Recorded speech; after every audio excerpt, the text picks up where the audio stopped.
Irmãos, a paz do Senhor, amém. Louvado seja o nome de nosso Senhor e Salvador Jesus Cristo. Com alegria, nós vamos agora partir para a querida lição número 9. E a lição número 9, ela, amados, ela trata exatamente da terrível situação que chegou à igreja. Na lição número 8, nós vimos o início da decadência. O início da decadência. O início dos problemas, o início das dificuldades, a malignidade que, infelizmente, começou a entrar dentro da igreja. E na lição número 9, nós vamos ver o avanço desta malignidade. Nós vamos ver a que dimensão as coisas chegaram. A que dimensão as coisas chegaram. Como a igreja, ela infelizmente se deformou de forma absolutamente terrível. Como ela se deforma de forma terrível. Criada pelo Senhor Jesus, estruturada, muito bem estruturada, desejando absolutamente resultados já obviamente previstos por nosso Senhor e Salvador, a igreja chega num momento muito deplorável. Eu creio que historicamente, a igreja tenha chegado em um dos seus piores momentos no meio da humanidade, né? E trevas, é difícil falar isso, mas é uma verdade. Trevas atingiram a igreja de tal forma, em tal sorte e de tal maneira que simplesmente a igreja do Senhor, se ela não chegou ao fundo do poço, nesse momento histórico, ali perto do final da Idade Média, ela quase chega a este ponto. Se tem realmente como piorar, eu pessoalmente não sei, mas não duvido absolutamente de nada. Mas que nós chegamos a um momento de trevas espirituais muito grandes dentro da igreja, nós chegamos. Tanto é que para contrastar esse momento absolutamente histórico, a última lição que nós teremos, que é a lição número 10, ela justamente já começa com: disse Deus, haja luz e houve luz. E aí nós defendemos uma ideia absolutamente simples, que a reforma protestante foi um movimento guiado por Deus para trazer sua igreja novamente à luz da verdade bíblica, né? Bem, como então nós vamos começar a nossa querida lição? Primeiro eu peço que você compreenda aqui as finalidades da nossa lição e, partindo dos três grandes problemas que tivemos dentro da igreja, e que três grandes problemas foram esses. Bem, além de tudo que estava acontecendo, pode realmente piorar. Eu coloquei aqui nas páginas 86, 87 e 88. E primeiro grande problema que tivemos foi a predominância do bispo romano. Segundo grande problema, o problema da liturgia. E em terceiro grande lugar, um outro evangelho apareceu na igreja. Partindo desses três problemas que você vai desenvolver com seu aluno, você vai chegar à infelicidade. Eu pessoalmente não gosto muito desse tipo de conhecimento, mas quem nega ver a realidade do passado voltará a cometer os mesmos erros que antes foram cometidos. E a gente só pode continuar em santidade, em verdade, se olhar para os erros que já cometemos no passado. Nós viemos daqui, tá? Então, olha que interessante. Partindo desses 3 grandes erros, você vai falar das 4 grandes decadências que a igreja chegou.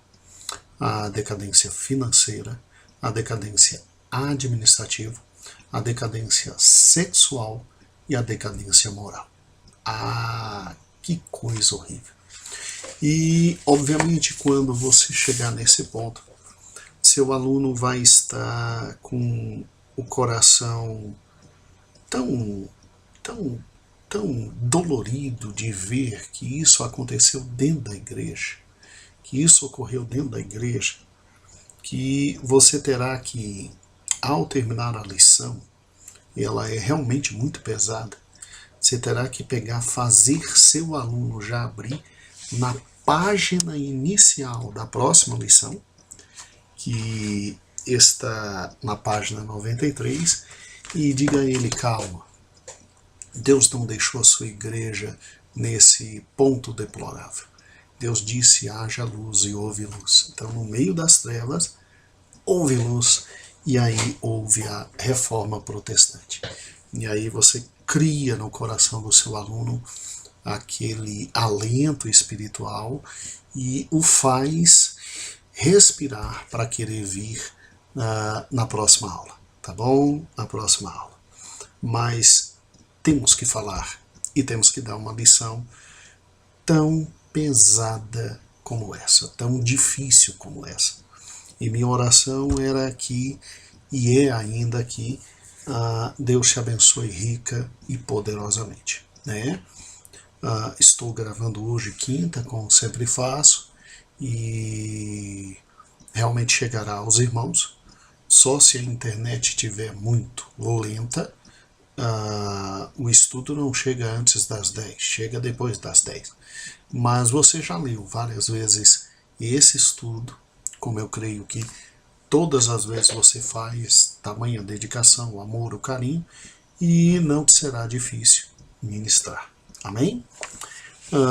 Agora, olha que fato maravilhoso.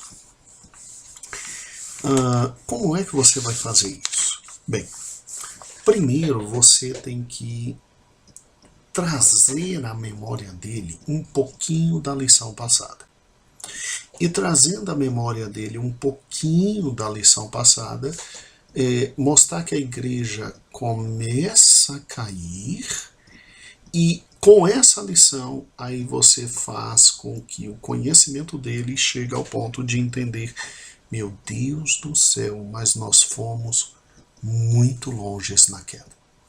E aí eu preciso que você pegue seu aluno e humildemente o faça abrir na página 84, que é a conclusão da última aula. E aí, lendo com ele a conclusão da última aula, é lógico que você retoma nele os conhecimentos da aula anterior. Eu peço que, por gentileza, você não reexplique a aula anterior. Só diga: irmãos, se lembra como tudo começou? Agora nós vamos ver como a coisa se torna muito mais difícil. Porque se você for trabalhar de novo com tudo do zero da aula passada, aí você não consegue dar essa aula no próximo domingo. Aí fica impossível ensinar qualquer coisa para os amados irmãos. Tá bom? Então, só para fazer o link, para que ele veja como tudo começou e como tudo agora vai se aprofundando, você pega na aula anterior a leitura da conclusão e diz: agora, irmãos, nós vamos ver que isso que iniciou e que é um movimento muito triste, essa história da igreja agora ter patrimônio, poder, renda. Nós vamos ver onde isso vai descambar. Essa história da proximidade da igreja com a filosofia, as ideias mundanas, o conhecimento, né? Nós vamos ver onde isso vai dar, e aí você começa imediatamente a trabalhar os próximos tópicos, ok? Olha que interessante. A imagem que nós estamos trabalhando agora, o conhecimento, imagem, o conhecimento que estamos trabalhando agora é o aprofundamento da crise que começou com Constantino. Ninguém aqui está botando Constantino no inferno, já lhe falei isso 1000 vezes, meu amado irmão, minha amada irmã. Mas, infelizmente, Constantino trouxe para nós consequências muito sérias e muito pesadas. Ótimo. Temos liberdade de religião? Temos. Temos templos? Temos. Temos pregadores extraordinários? Temos. Temos homens que se dedicam exclusivamente à igreja e agora não precisam mais labutar, trabalhar e dividir seu tempo? Temos. E o Estado ainda paga? Sim. Mas o que isso trouxe? Bem, isso trouxe para nós 3 grandes problemas. O primeiro problema, a questão da ascensão do bispo de Roma, e daí surgiu o papado, né? O segundo grande problema, a questão da mudança na liturgia, e o terceiro e pior problema, a questão de ter surgido em nosso meio um outro evangelho. Porque os evangelhos que estavam na Bíblia, lá no final da Idade Média, já não eram mais seguidos. A gente tinha literalmente dentro da igreja um outro evangelho. E esses 3 pontos eu preciso que você explore com o seu aluno com muita calma. Muita calma. Porque aí ficará muito fácil o entendimento do último ponto, que é a questão da decadência. E que você, a pedido pessoal meu, a questão relacionada à decadência, eu gostaria muito que você lesse com seus alunos. Agora, decadência é o ponto 2.4. O ponto 2.1, 2.2, 2.3, esse eu quero que você explique ao seu aluno. Se utilizando de todos os meios que você possui, eu quero que você trabalhe todos esses pontos com seu aluno. E deixa eu te ajudar em cada um deles. Primeiro ponto. Por que, na nossa modesta visão, a crise ela se aprofunda, em primeiro lugar, com a predominância do bispo romano? Vamos lá. Deixa eu conversar com você sobre isso. Predominância do bispo romano nada mais é do que o surgimento do papado no mundo, né? Então, predominância do bispo romano.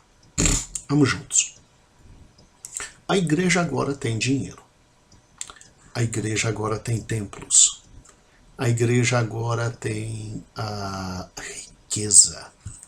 A igreja agora tem gente trabalhando só pelos ideais da igreja. E o melhor, pagos pelo próprio Estado. A igreja agora tem tudo que ela nunca teve em toda a sua existência. O que vai surgir? É óbvio que surgirá em nosso meio um problema absolutamente sério. A questão relacionada ao poder. Nós que até o ano 310, 311, e com a ascensão de Constantino ao poder, nós que tínhamos que lutar para sobreviver, nós que tínhamos que nos esconder para ficar vivos, nós que tínhamos que fazer nossos cultos nos cemitérios, nós que, quando de manhã escapávamos dos leões no Coliseu, à noite estávamos sendo postes de iluminação em Roma, porque éramos queimados vivos. Agora nós temos tudo. E sabe, onde se tem tudo, se tem uma questão absolutamente difícil, a questão do poder. essa história de mandar e ser mandado, essa história de dizer e ser ouvido, essa história de falar e ser absolutamente seguido, essa noção de estar à frente é uma noção absolutamente inebriante. Inebriante. Não é à toa que os grandes tratadistas sobre o poder, eles sempre disseram que a história humana está repleta de exemplos de gente que, chegando ao poder, abusou dele. Daí Montesquieu, em sua obra épica, ter dito de forma muito clara, direta e objetiva do contrato, né, do contrato social, Montesquieu disse de forma muito séria: se não existir controle, qualquer um abusará do poder que tem. Qualquer um abusará do poder que tem. E agora um problema muito mais sério, como nós já discutimos, o problema de que a pastor agora não é mais aquele que é vocacionado. Você tem agora, dentro das igrejas, em razão do inchaço que nós tivemos, não de conversões, mas de crentes nominais que agora eram crentes, agora eram cristãos, em razão de ser a religião do imperador, e era muito melhor realmente ser cristão do que não ser cristão, porque todas as benesses do império estavam para o cristianismo. Depois as igrejas incham muito mais, porque Teodósio I, ele no ano 380 simplesmente disse que agora quem é participante do mundo romano obrigatoriamente tem que ser cristão, porque o cristianismo se tornou a religião oficial do império. Então, ou eu era cristão ou eu morria. Ou eu era cristão ou eu estava lascado. Porque no início toleraram o cristianismo com os outros. Mas depois os imperadores disseram, tem que ser cristão e acabou. Tem que ser cristão e acabou. Então a igreja inchou. E dentro dela surgiram muitos homens absolutamente malignos. Completamente malignos.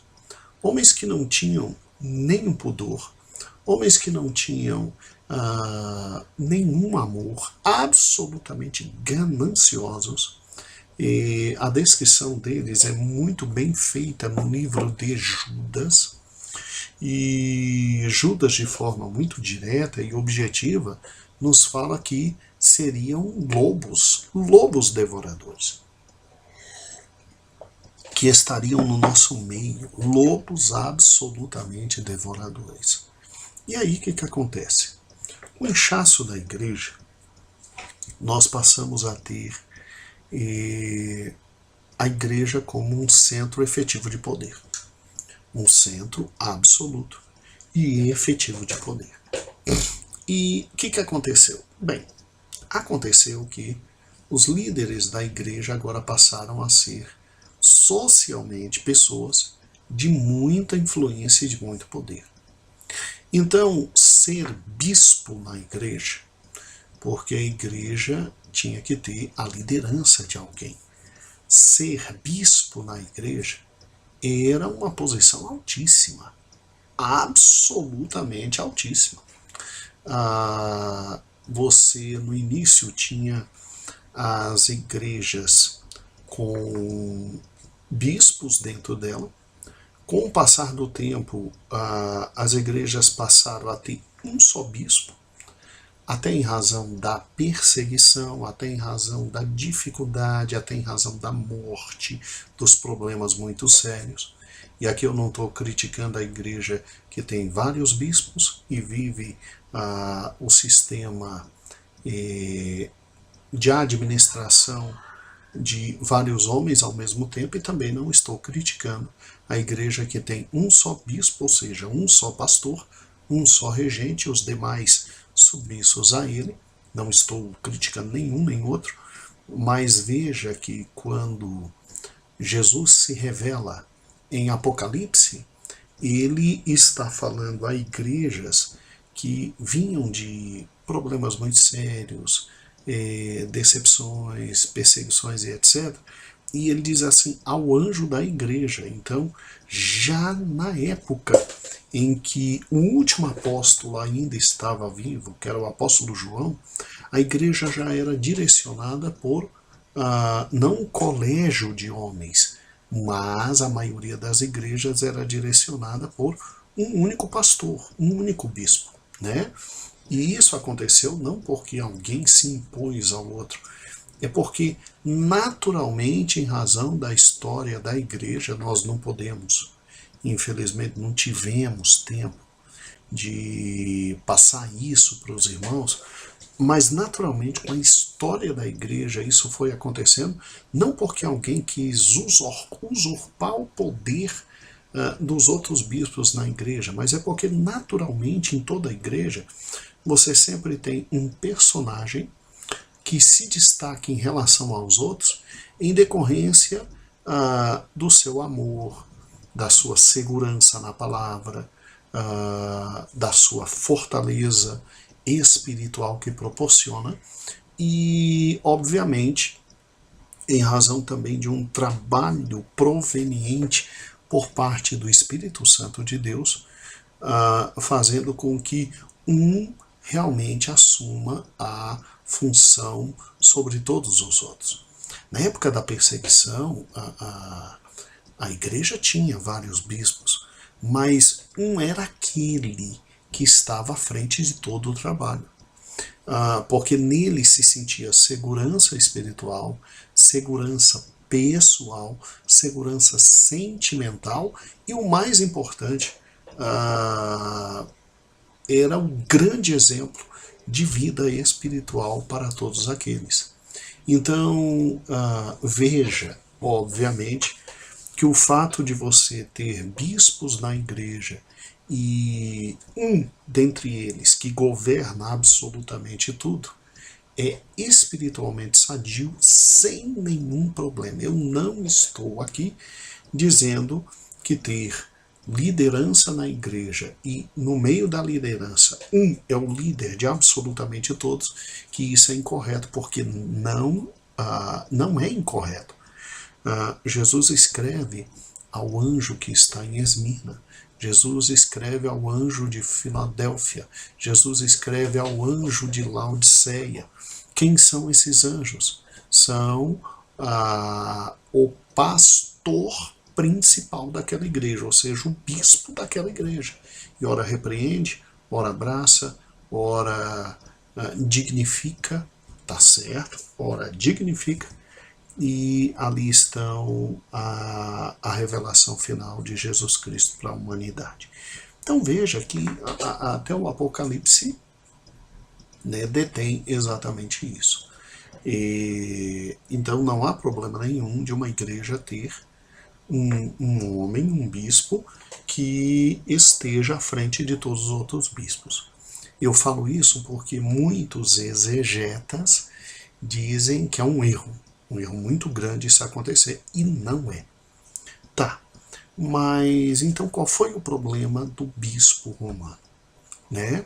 Olha que interessante. Na época dos bispos, você tinha exatamente na igreja 5 grandes igrejas que eram as igrejas mais fortes. E abaixo dessas igrejas você tinha as diversas outras, porque o cristianismo tinha chegado no mundo inteiro, e diversas outras igrejas que não eram tão estruturadas e tão fortes quanto estas 5. E, se não me falha a memória, vamos juntos. Jerusalém, Alexandria, Cartago, Roma e Constantinopla, se não me falha a memória. Então vamos lá. Jerusalém, Roma, Alexandria, Cartago e Constantinopla. E excelente. Não, ainda tinha Capadócia também, né? Bem, mas tudo bem, sem nenhum problema. Nós tínhamos de 5 a 6 igrejas muito fortes e as demais igrejas pequenininhas ali circundando essas igrejas muito fortes. E, infelizmente, em razão do poder, do dinheiro que agora estava rolando, dos grandes homens que ali estavam havendo, e, infelizmente, meus amados irmãos, você tem uma guerra entre aspas, uma luta entre estes grandes e estes grandes centros mundiais e as grandes igrejas para saber qual delas deveria se ter o bispo dos bispos, o bispo primaz, aquele que teria a liderança sobre absolutamente todos. E aí o que acontece? Acontece um fato extraordinário. O bispo de Roma se destaca no meio de todos os outros. O bispo de Roma se destaca de forma muito grande, muito forte, muito veraz diante de todos os outros e acaba se tornando o bispo dos bispos, ou seja, pai de pais, e daí o nome Papa. Pastor, qual o problema disso? Bem, nenhum problema existe se na administração eclesiástica você tem um líder que é líder sobre todos os demais líderes. Né? Eu não vejo pessoalmente problema nenhum.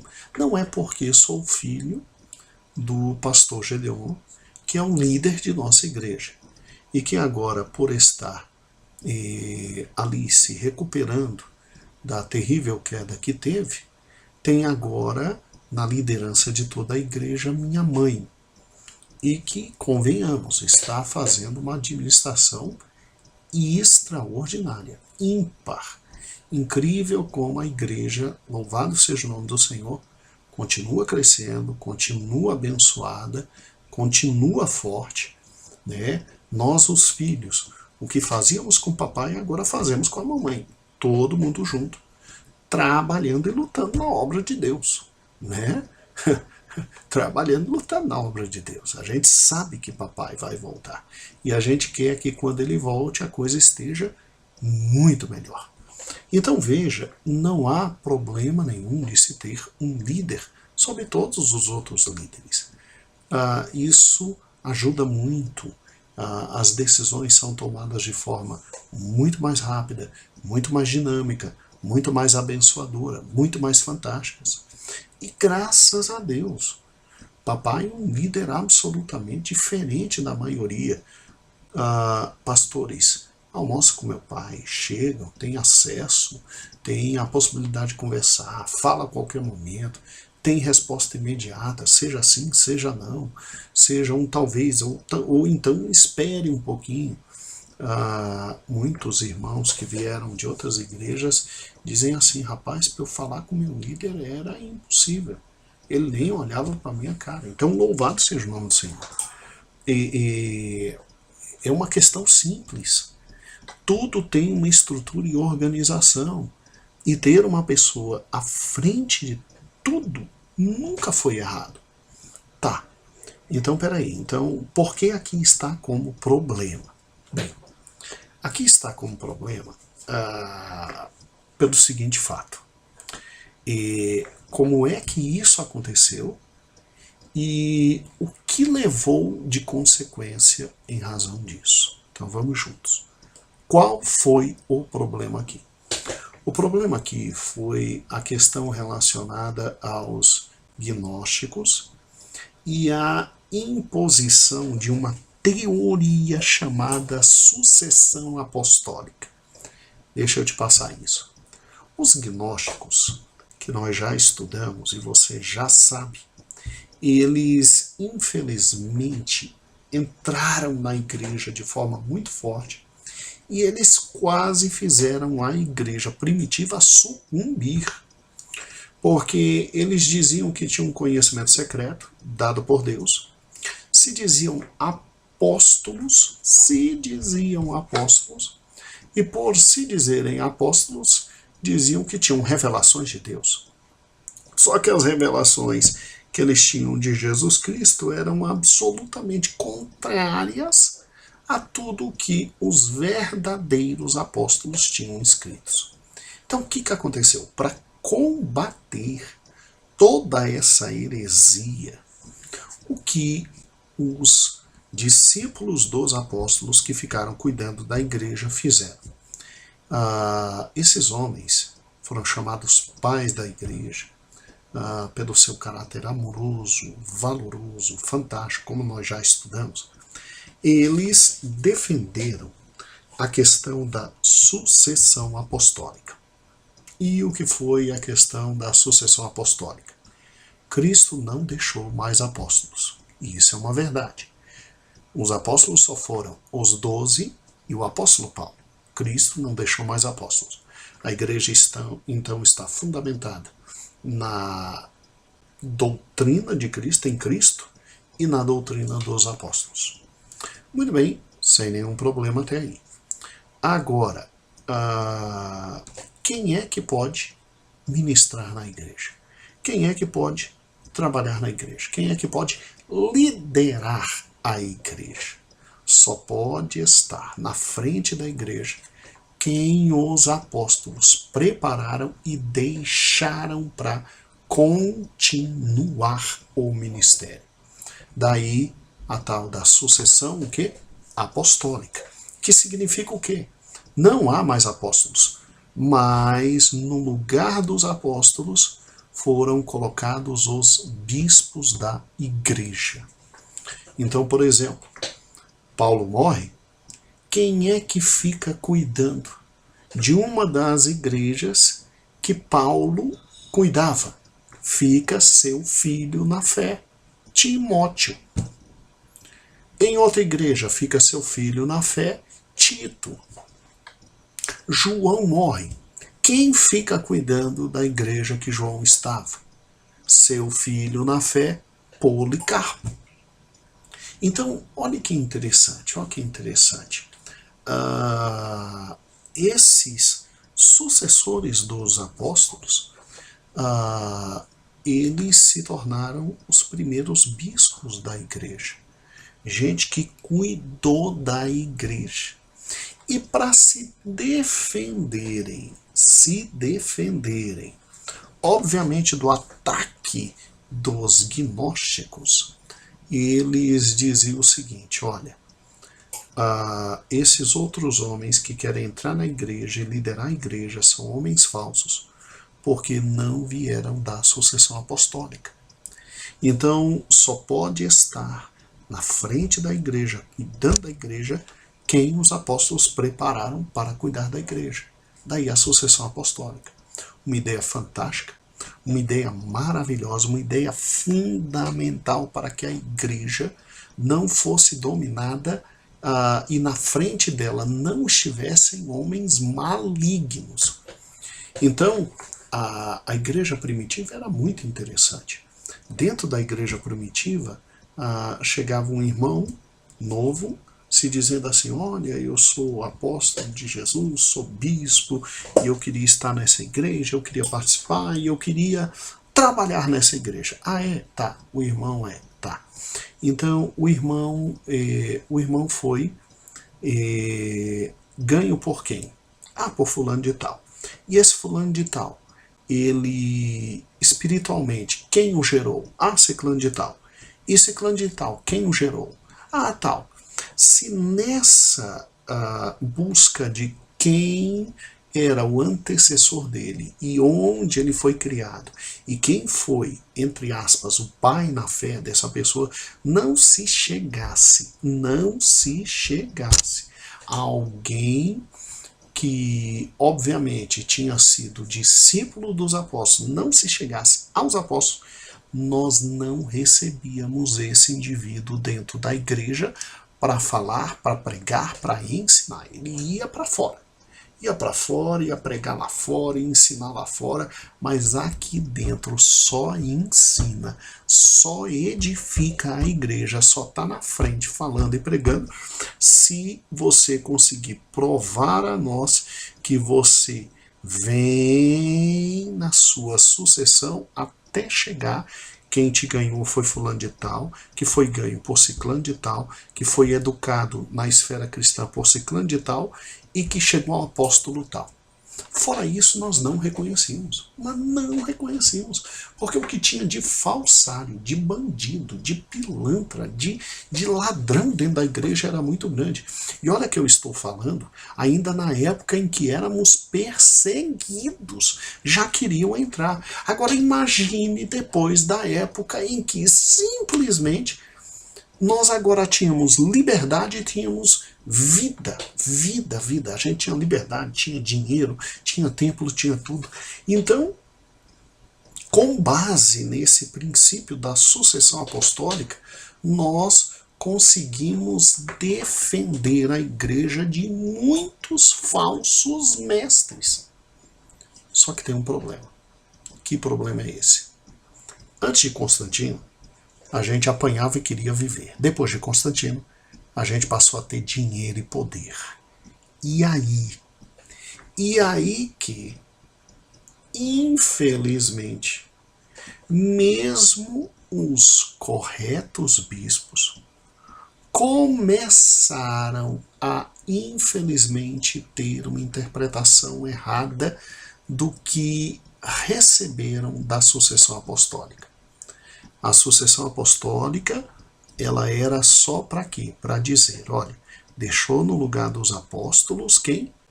Os bispos. Não temos mais apóstolos, temos bispos. E comandará a igreja aqueles bispos que vêm em linha de sucessão dos apóstolos. Linha de sucessão dos apóstolos. Então, vai para a igreja agora quem? Bem, vai para a igreja agora o apóstolo. Quem fundou essa igreja? Foi o apóstolo Mateus. Ótimo. Mateus deixou quem? Deixou Lívio. Ótimo. Lívio deixou quem antes de sua morte? Deixou Epáfrito. Tá bom. E Epáfrito deixou quem? Deixou João. Então tá ótimo. Então João pode ser o bispo dessa igreja porque ele tem esta sucessão apostólica. Entendido isso? Entendido. Sucessão apostólica era só para isso. Mas, a partir deste João, deste quarto, quinto, depois da morte dos apóstolos que vem sucedendo direitinho, começou a se desenvolver dentro da igreja a seguinte doutrina. Olha, se nós somos sucessores dos apóstolos, nós temos um direito que os apóstolos têm. Opa, meu Deus do céu. Quando começaram a dizer, nós temos o direito que os apóstolos têm, irmãos, começaram a dizer, nós temos o direito de criar doutrinas. Nós temos o direito de tomar as mesmas posições dos apóstolos. Nós temos os mesmos poderes dos apóstolos. E aí um problema muito sério. Dentre nós, tem que ter o primeiro dos primeiros. E aí, depois de uma briga terrível de poder, chegaram à conclusão de que em Roma, infelizmente em Roma, estava aquele que deveria ser o primeiro entre os primeiros, o pai de pais, daí Papa. Pai de pais, daí Papa. E aí o grande problema é o seguinte, olha que interessante. A doutrina da sucessão apostólica dizia que os bispos sucederam os apóstolos e, obviamente, tinham os mesmos poderes dos apóstolos. Agora, se os bispos sucederam os apóstolos, têm o mesmo poder dos apóstolos, quem dos apóstolos era o grande chefe? Aí, segundo eles, nessa época, Pedro era o grande chefe, porque tinha recebido de Cristo as chaves. Amados irmãos, Deus de misericórdia. Aí agora, quando o bispo de Roma, ele simplesmente chega ao ponto de ser o pai dos pais, ele diz, então, já que os bispos sucederam os apóstolos, eu sou o sucessor de Pedro, o maior dos apóstolos. Eu sou o sucessor de Pedro. Então, eu detenho toda a administração, toda a força, toda a política, todos os grandes fatos da igreja. Eu é quem comando, eu é quem comando. E simplesmente eu estou na frente de absolutamente tudo. E é óbvio que começou como substituto de Pedro, vigário. Só que com o tempo, esses homens chamados papas, eles infelizmente começaram a se chamar de vigários de Cristo. Quando eles chegaram ao ponto de se considerar vigários de Cristo, eles começaram a se chamar de substitutos de Cristo. Absolutamente substitutos de Cristo. Então, eles se colocaram numa posição entre Deus e o homem. Deus e o homem. Olha, irmãos, Inocêncio III chegou ao ponto de simplesmente dizer que ele estava acima de todos os homens e abaixo de Deus. Ele poderia julgar todos os homens, ele poderia dominar sobre todos os homens, ele poderia dizer tudo sobre todos os homens, inclusive decidir sobre céu e inferno no tocante a todos os homens, e só quem poderia julgá-lo, falar de sua vida, dizer de sua vida, era somente Deus. E as coisas não terminaram por aí. O grande problema é, chegou-se um momento em que a voz desse homem se transformou a própria voz de Deus. Porque pelo que estudamos já, inclusive no ano passado, quando o Papa fala ex cátedra, ou seja, sentado no trono papal, quem está falando não é ele, é o próprio Deus. E daí, meu irmão, surgiu toda a espécie de loucura e de teologia maligna. Aí foi Papa falando sobre divindade de Maria, ascensão de Maria, que Maria simplesmente intercede a Deus por nós. Aí nós entramos num primeiro grande problema. Ter um líder único entre nós é problema? Não, de maneira alguma. Administrativamente, não há problema nenhum. Tem muita gente que diz que não, que era errado, que a igreja não precisava de um líder único. Olha, irmãos, pessoalmente não vejo problema nenhum. E não é, já disse, não é porque meu pai é um líder único, mas as coisas ficam muito mais simples administrativamente diante de uma liderança única. Agora, o grande problema é o seguinte: na medida em que você tem um líder único que assume a posição de Cristo, que está entre os céus e a terra, e que diz que todos têm que ser subordinados a ele, e que todos simplesmente lhe devem absoluta obediência, que ninguém o julga, que somente ele o julga, e que começa a defender que o que ele fala é infalível, o que ele fala vem da parte de Deus, e começa a simplesmente trazer dogmas, crenças, que são absolutamente contra e contrários à palavra de Deus. Meu Deus do céu, um ser como esse trouxe então problemas sérios para a igreja. É só abrir a história, é só ler a história da igreja, você vai ver que loucura horrível, incomensurável você tem. Você tem na história da igreja, infelizmente, papas que acabaram com a igreja, venderam a posição de papa. Você tem papas que estavam envolvidos em problemas terríveis sexuais, orgias horríveis. É só abrir no Google. Você pode abrir tranquilamente quantos papas decadentes nós tivemos. E o pior, um indivíduo com poderes absolutos, incomensuráveis, irretratáveis, e o indivíduo que se dizia vigário de Cristo. Vigário de Cristo, substituto de Cristo. Meu Deus do céu, meu Deus do céu. Então, o primeiro grande problema foi o estabelecimento de poder na mão de um ser como esse. Na mão de um ser como esse. Olha o problema terrível que isso trouxe. Problema terrível que isso trouxe. E o pior, com base numa interpretação completamente errada do que era a sucessão apostólica, hoje se diz de forma muito clara que nós, protestantes, é que somos errados.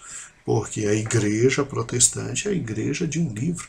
Eles não, eles têm a presença real de Jesus Cristo. Tanto é que quando os bispos se reúnem junto com o Papa, ali sai a voz de Deus. E a voz de Deus, inclusive, por lá pode ser completamente contrária à voz da igreja. Meu Deus do céu. Então, quando você tem na liderança da igreja alguém que assume a posição de Cristo, porque literalmente o Papa, ele assumiu a posição de Cristo, aí os problemas foram muito sérios. Segunda grande questão horrível da igreja. Segunda grande questão horrível da igreja foi o problema da liturgia. Como assim um problema da liturgia? Aqui é bem mais fácil de explicar sem nenhum problema. Bora lá, raciocine comigo, por gentileza, e pense comigo. Quando você tem uma igreja agora que é composta de gente que não é convertida, de pagão que está entrando, de gente que se tornou cristão de um dia para o outro por causa de um edito de um rei que diz que agora todo mundo tem que ser cristão. Irmãos, vem para dentro da igreja todo mundo com todo tipo de loucura. Vem para dentro da igreja aquele que adorava os seus ídolos, e ele simplesmente agora quer que dentro da igreja tenham também os ídolos. Acabou, não tem papo. Vem para dentro da igreja gente que simplesmente tinha uma visão completamente incorreta e maligna da vida e não aceitou Jesus. Ele veio para dentro da igreja porque agora é obrigado a estar literalmente dentro da igreja. Ele tem que obrigatoriamente estar dentro da igreja. Então, ele está ali e ele escuta, ele vive uma coisa, outra coisa não vive. Começa a exigir algumas coisas que a igreja não tinha, começa a exigir alguns cultos que a igreja não tinha, começa a exigir um certo tipo de adoração que a igreja não tinha, porque a adoração feita ao Deus dele, aí ele quer trazer para dentro. E o pior, o número de convertidos entre aspas agora, foi tão grande, tão grande, tão grande, que novas igrejas tiveram que ser construídas e foi colocado na frente desse povo gente absolutamente que não tinha nada a ver com o cristianismo e que se aproveitou daquele momento para fazer um pé de meia. Sério, sério, sério, sério. Terrível esse momento. E aí simplesmente nós tivemos 3 problemas sérios em nossa liturgia, em nossos cultos. Primeiro, esses não cristãos que entravam, eles eram acostumados a simplesmente adorar seus deuses. E aí a igreja ficou assim, meu Deus do céu, eles vão trazer problema, tem que ter imagens aqui dentro para eles adorarem também. E aí simplesmente começaram a trazer imagens, para que esse povo pudesse ficar um pouquinho mais calmo. Segundo grande problema que houve dentro da igreja foi a questão da vida espiritual. Na medida em que o pagão só estava dentro da igreja porque o imperador mandou ele estar dentro da igreja, ele vai ouvir a palavra, só que lá fora não vai viver. E aí o bispo da igreja ficava, quando era um bispo sério, porque quando era um bispo malandro, mas não se estava nem por aí com nada. Aí o bispo da igreja ficava revoltado, ia repreendê-lo, e simplesmente o pagão dizia o seguinte: olha, vá cuidar de sua vida que eu cuido de minha vida. Aqui fora eu sou o que eu quero. Estou lá dentro e estou ouvindo, mas eu tenho o direito de viver como eu bem quero. Como eu bem quero. E aí simplesmente o bispo da igreja, quando ia ao governador do estado, muito interessante isso, né? Quando ia agora aos principais julgadores, aos reis, ia reclamar, olha, não quer viver o cristianismo e etc. Aí o rei, que também era pagão, e só era cristão porque o imperador mandou ele ser cristão, o rei simplesmente dizia: não, leve esse povo com calma, deixa pra lá, vai vivendo como dá.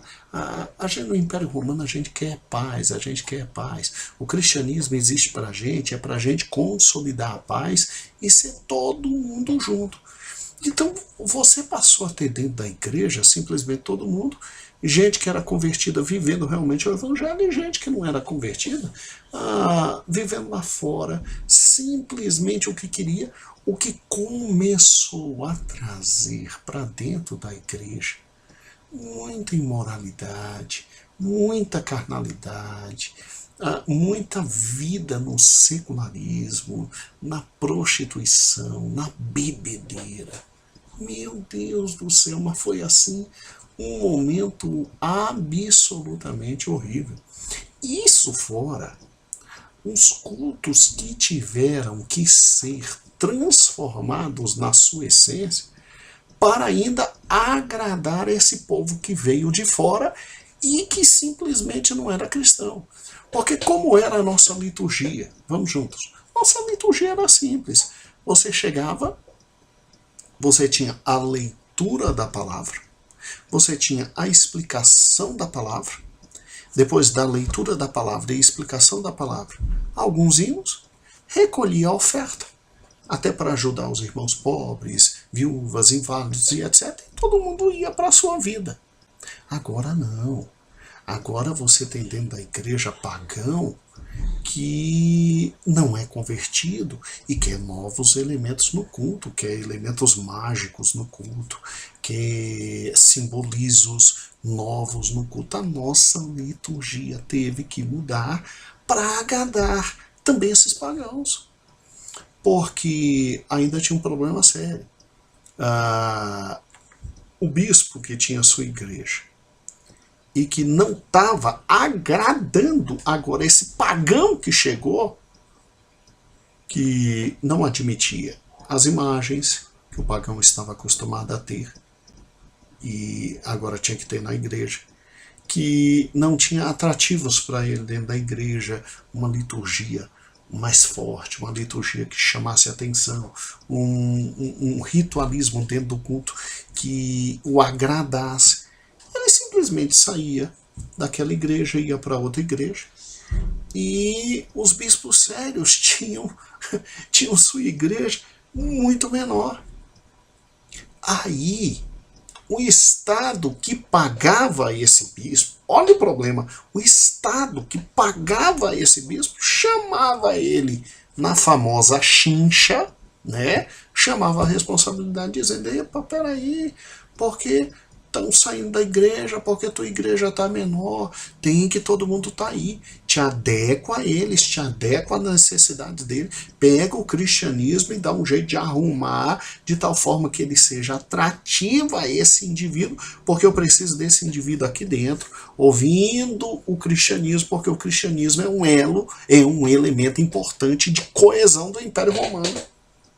Aí muitas, mas muitas igrejas mudaram todo o seu ritualismo para se adaptar às questões, necessidades e desejos dos pagãos que tinham entrado na igreja e não tinham nada a ver com a igreja.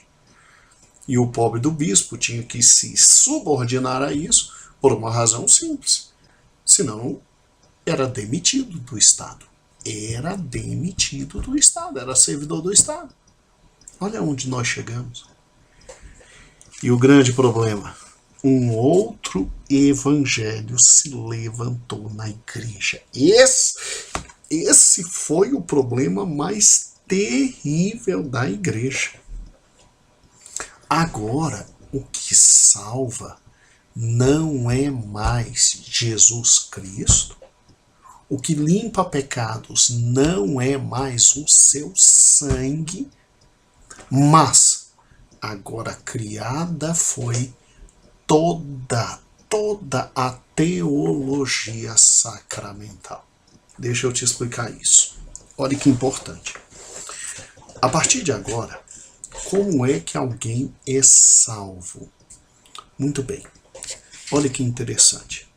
Alguém é salvo por intermédio das obras. Ele nasce em pecado e o Pai já traz para o batismo, que é aquele ato que perdoa os pecados originais. Aí ele cresce, aí ele vai passar pela crisma, que é o ato de confissão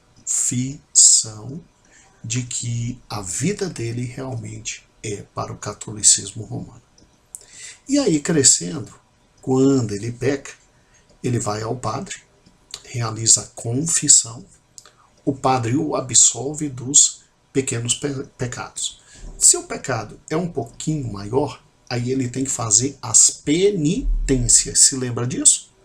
Fazendo as penitências, ele se livra do pecado. E aí, obviamente, ao morrer, se ele morre com uma vida cristã muito fantástica, a própria igreja já diz que ele já foi para o céu. Mas se ele não foi um católico lá muito decente, ele vai para um local chamado purgatório. E lá ele fica até a igreja liberá-lo para ir para o céu. E obviamente, daí a singularidade das missas, do pagamento, para que, infelizmente, essa pessoa chegue ao céu, né? Obviamente que no final da vida ainda existe a possibilidade da extrema unção, com todos aqueles efeitos que nós já vimos, de não só a cura de doentes, mas também para habilitar pessoas a pelo menos irem para o purgatório, né? Pelo menos irem para o purgatório, ou então aqueles que realmente já morreram muito bem já ir direto para o céu. Irmãos, que cristianismo é esse? Não é cristianismo. Que evangelho é esse? Não é evangelho, é um outro evangelho. Tá, e por que se estabeleceu dentro da igreja todo o sistema sacramental? A salvação era por intermédio dos sacramentos, não mais por intermédio de Cristo. Ainda dizem que Cristo é que estabeleceu os sacramentos, por uma razão simples. Você tem uma igreja muito grande. Você tem uma igreja dominada por homens absolutamente gananciosos e sedentos de poder e sedentos de dinheiro. O sistema sacramental é um sistema que trazia à igreja, na idade medieval, simplesmente uma riqueza incalculável. Porque estava tudo dentro da igreja. Você era salvo por estar dentro da igreja. Batismo se paga. Crisma se paga. Extrema unção se paga. Purgatório, meu Deus do céu. Penitência, meu Deus do céu.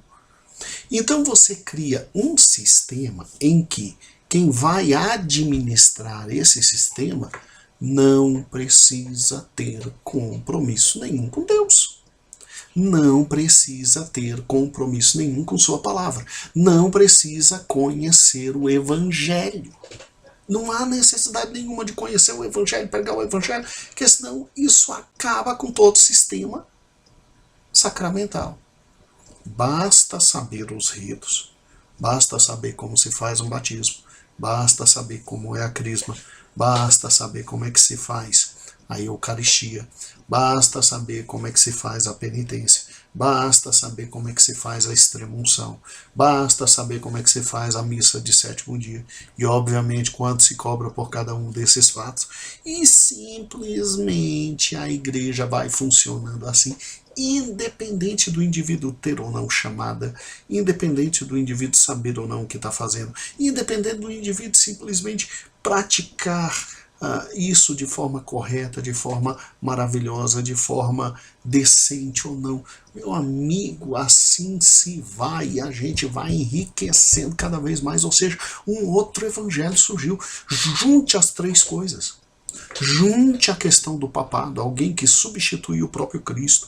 Junte as questões relacionadas à mudança na liturgia para adaptar a igreja a esses pagãos que estavam agora dentro da igreja. A igreja tem que abarcar todo mundo e tem que ser um elo maravilhoso de solidificação do Império Romano. E junte exatamente isso, simplesmente, meu amado irmão, a questão de se ter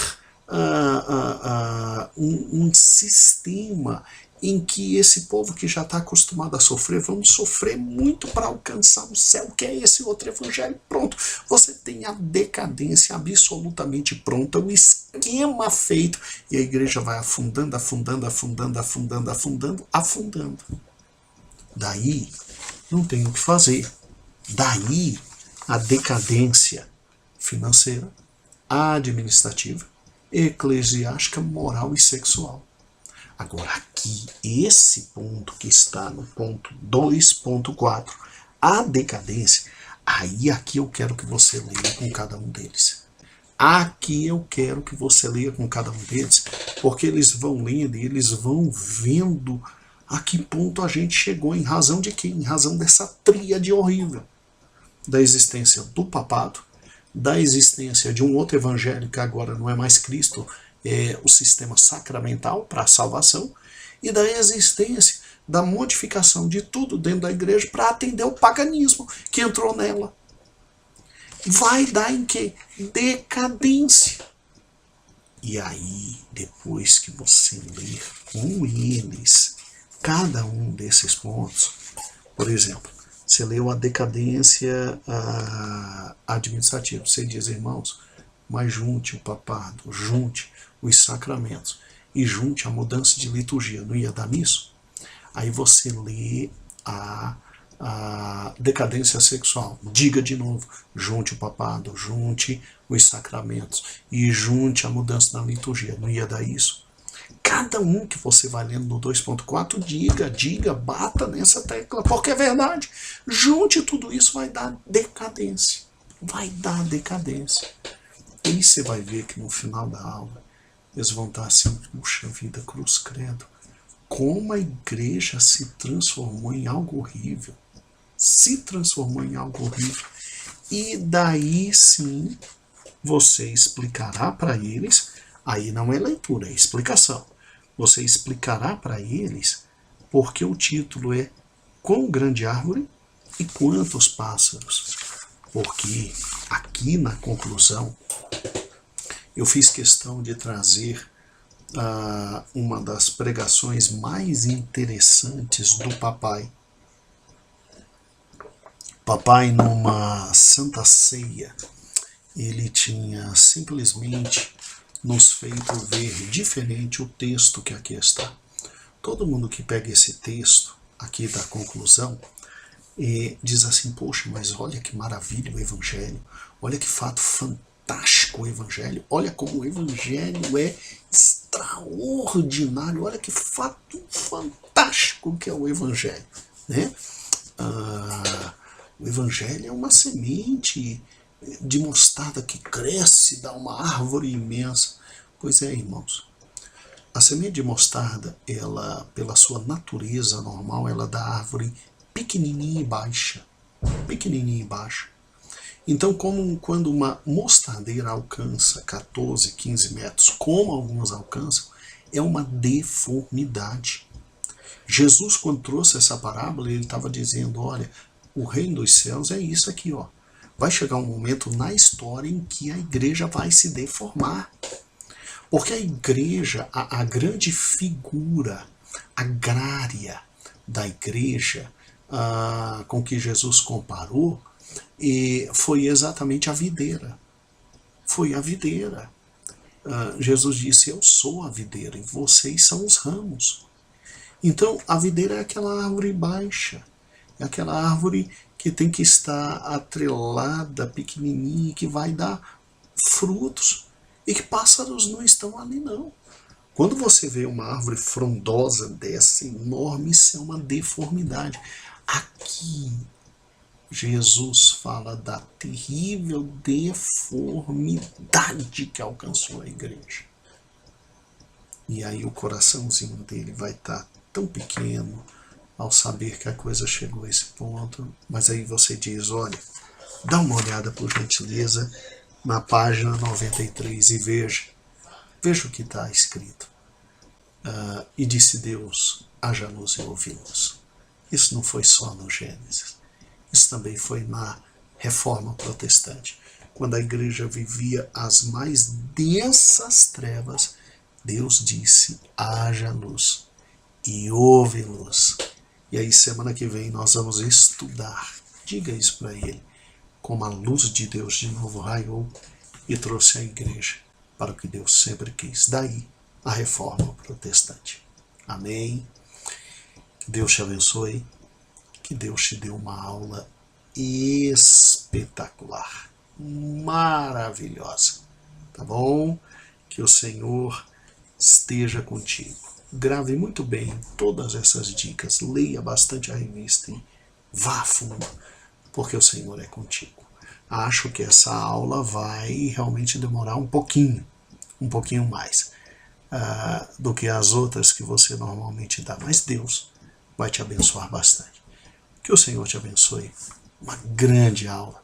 Que o Senhor esteja contigo. Então, a paz, Senhor.